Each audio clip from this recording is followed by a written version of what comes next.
It's powerful, but it's not a routine test, and it's hard to come by, and it's not something that I think people can necessarily pay for.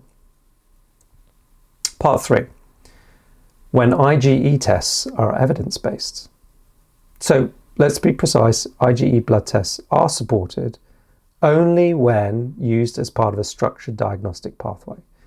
They're supporting tests, they're not standalone verdict tests. So just getting a panel of 50 tests on IgE is not going to be helpful.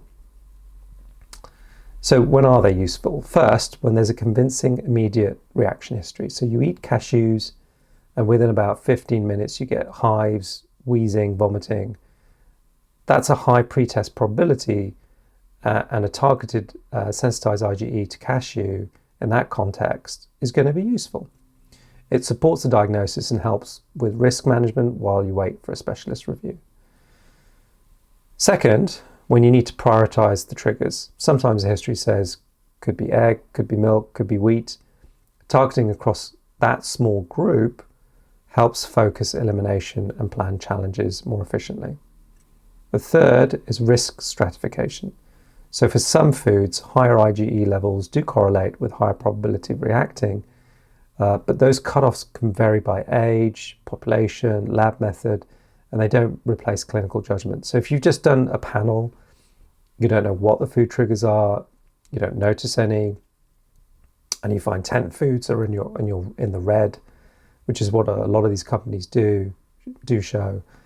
It doesn't mean at all that those are necessarily your triggers if you don't notice them.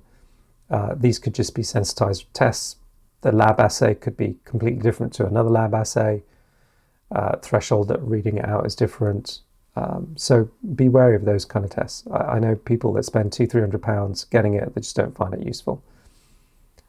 Fourth is component testing. So peanut Arrow H2 is kind of one of the flagship tests. Multiple studies show it's particularly good at predicting true peanut allergy, especially in that gray zone where whole peanut sensitized IgE is positive, but the clinical picture isn't clear. And the fifth is a BAT test. Growing evidence improves specificity and can reduce need for food challenges, but it's still very specialist-led. Data's looking promising, but this is not a common test that you can get. Bottom line for this part is evidence supports IgE blood tests as a supporting test within a clinical framework. They are not standalone diagnostic tools. Part 4, where testing is misleading or harmful. So these are common, which is part of the reason why I did this episode. I get people come with very unhelpful food allergy tests all the time to me. Harm number 1, indiscriminate food panels, which I've already talked about. If you run a 20 to 100 IgE food panel on someone with vague symptoms like bloating, headaches, brain fog, you'll almost certainly get positives.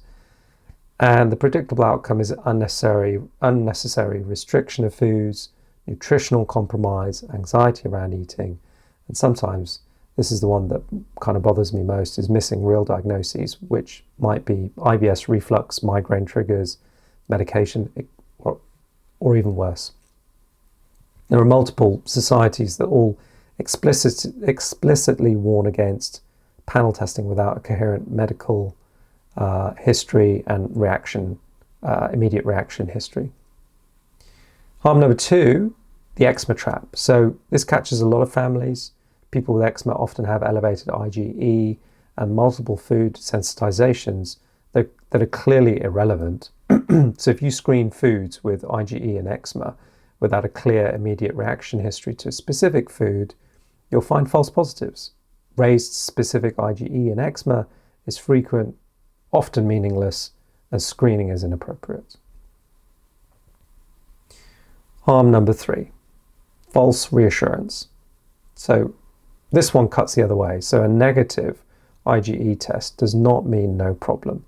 If the condition is non-IgE mediated, remember the second bucket we talked about, IgE tests will be negative by design because IgE isn't the mechanism that's giving you problems. So you can get false reassurance from negatives, just as you get false alarms from positives. So misinterpretation goes both ways. Bear that in mind. It's really important. Part 5, IgG food intolerance panels. This is the big one. The tests that are most heavily marketed direct to consumer food specific IgG and some IgG4 panels. I'm just going to slip in a caveat here. IgG4 disease is a very rare autoimmune condition that I don't want people to confuse this with. We're talking about food allergy tests. So you see this kind of test advertised online quite a lot in food shops, sometimes even in wellness clinics. They claim to identify food intolerance, delayed allergy, inflammation, hidden sensitivities. So what do the major organizations actually say? Do not use IgG or IgG4 testing to diagnose food allergy or intolerance. And the reason is straightforward. IgG, and especially IgG4 antibodies against foods, reflect exposure and tolerance, not disease. Your body makes IgG to foods you eat regularly. That's normal. It does not indicate intolerance, inflammation, or allergy. It's not a fringe opinion. And there are multiple societies, Canadian Society, American Academies of Allergy, that don't agree with that kind of panel of testing. So if an IgG panel tells you you're intolerant to eggs, wheat, milk, it probably just means you're commonly eating eggs, wheat, and milk, and that's it. And I literally saw a patient last week with that panel, and his partner pointed that out to him, that all the red ones are the foods that he regularly ate. And the danger is real. People remove multiple food groups, end up with nutritional deficiencies, disordered eating patterns, and a great deal of unnecessary anxiety, and sometimes mistreatable diagnoses like IBS or celiac disease. Part 6, what's your practical pathway? So we'll talk about a practical approach you can actually use. So whether you're talking to your family doctor, sitting in front of an allergist, or just trying to make sense of things yourself, step 1 is classify the symptom pattern. Ask 3 questions. Timing. Do symptoms appear within minutes to 2 hours? Then reproducibility. Does it happen every time? And system involvement. Do you get skin, respiratory, cardiovascular, gastrointestinal involvement? If it's immediate, reproducible, and multi-system, that's a strong signal for IgE-mediated allergy. Step 2, test targeted, not broad. So specific foods only based on the history. And remember, positive can mean sensitization without clinical allergy. So if you're going to test, you test for specific foods that you feel are giving you an allergy. Just don't do a broad blanket. It doesn't help. Step 3, advanced tools with a specialist when needed. So component testing like ARA-H2 for the peanut allergy when the standard test is equivocal, or a BAT test when it's available and appropriate.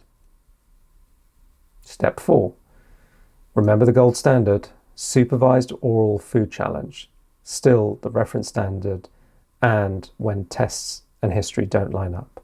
So it's essentially food challenges or exclusion until you feel better, and then slowly reintroduce foods in by re-challenging them back. That is the principle of FODMAP trial diet. In step 5, avoid IgG and IgG4 panels, not supported by any major allergy society, and the risk of unnecessary restrictions can be quite high. So full stop, don't agree with IgG. So just to summarize, IgE blood tests can be generally useful when guided by convincing history and used to support diagnoses, not replace it. They're not reliable as broad screening tools. Panels create false positives and drive unnecessary restriction. IgG and IgG4 food panels are not recommended by any major allergy society. And if you take one thing from today, it's history first, targeted testing second, specialist interpretation when it matters. That protects you from both false alarms and false reassurance. Thank you for listening. I hope this was useful. It's a big area. Lots of people try them out. They get lost in the test and what's being sold to them. And I know a lot of clinicians, even myself, don't like to do these kind of tests at all a lot of the time. The truth is they can be helpful sometimes, but I think there are a lot of other things you could do aside from allergy testing that's more useful, really.